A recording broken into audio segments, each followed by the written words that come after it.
Pán riaditeľ, čo pre UNICEF znamená, keď sa k vám pridáva nová organizácia ako zlatý člen? Pre nás je to vizitka toho, že náš program zaujal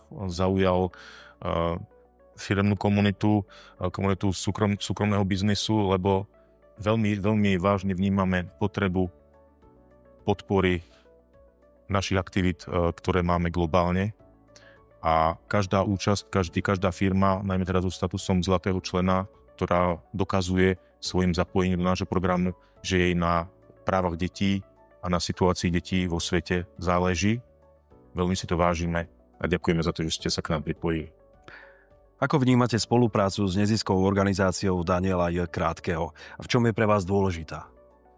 My si veľmi vážime pána Daniela Krátkeho. Ja som s ním mal tú česť osobne sa stretnúť a naozaj vnímam ako veľmi úspešného biznismena, právnika a filantropa, čo je z nášho pohľadu samozrejme veľmi dôležité, pretože práve rozvoj tej filantropie na Slovensku a ukážka toho, ako vaša organizácia dokáže na tej komunitnej úrovni meniť detské životy k lepšiemu, je to práve krásny príklad toho, ako vieme spoločne pracovať.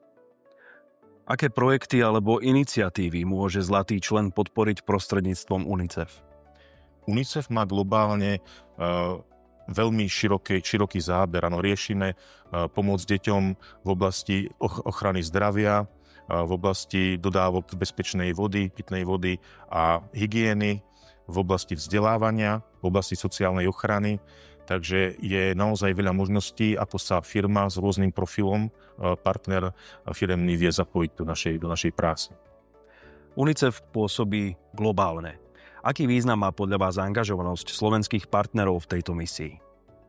Je to veľmi významné, obzvlášť teraz, keď trpíme celosvetovo nedostatkom zdrojov. Viete, aké sú krízy vo svete, sledujete spravodajstvo, takže bohužiaľ tá situácia, ktorá je momentálne v verejnom sektore a pokles financovania globálne zo strany vlád rôznych krajín, znamená aj to, že deťom sa bude žiť žiaľ horšie. Viacerým deťom, ktoré boli závislé na humanitárnej pomoci. To znamená, že práve takéto partnerstvá sú pre nás kľúčové a dávajú práve možnosť miestnym partnerom prispieť k riešeniu tejto situácie. V čom vidíte pridanú hodnotu, keď sa lokálne neziskové iniciatívy prepájajú s medzinárodnou organizáciou, ako je práve UNICEF? Ja tam vnímam obojstrannú pridanú hodnotu, pretože myslím si, že pre nás rozhodne je lokálne partnerstvo príležitosťou, ako sa naučiť veľa vecí od miestnych partnerov, naučiť sa od nich, ako pracujú s miestnymi komunitami, aké problémy riešia, ktoré teda potom prichádzajú aj do pozornosti UNICEFu a dávajú nám možnosť na ne reagovať. A zasa zo strany UNICEFu smerom k našim miestnym partnerom si myslím, že vieme poskytnúť náš globálny brand, našu globálnu skúsenosť. A myslím si, že práve ruka v ruke budeme privádzať životy detí do lepších podmienok. Nezisková organizácia Daniela J. Krátkeho dlhodobo podporuje deti na celom Slovensku, a to najmä vo forme finančných príspevkov na mimoškolské aktivity, kurzy, šport a podobne. Čo by ste chceli odkázať komunite, ktorá stojí za našou neziskovou organizáciou, deťom, rodičom alebo podporovateľom? Deťom chcem odkázať, nech si idú za svojimi snami a nech sa nevzdávajú. Viem, že viaceré z nich majú veľmi ťažké podmienky. Rodičom chcem odkázať, aby deťom v tomto pomáhali a určite ich podporovali.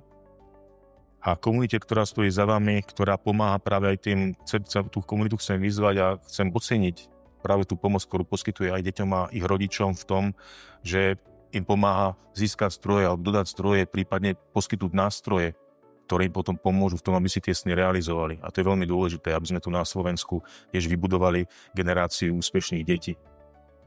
Akú víziu má UNICEF do budúcna a ako môžu partnerstvá, ako je práve toto, prispieť k jej naplňaniu?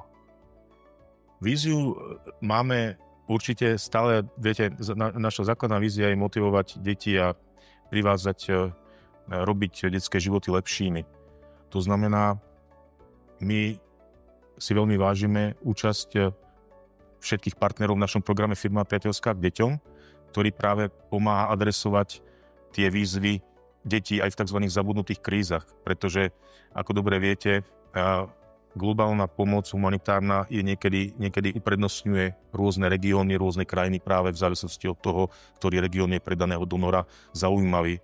Ale náš program Firma priateľská k deťom práve umožňuje adresovať aj krízové situácie v krajinách, ktoré možno unikajú pozornosti. Nie sú možno na titulkách spravodajstva každý deň, ale situáciu detí tam veľmi dobre poznáme a vieme ju riešiť práve s vašou pomocou.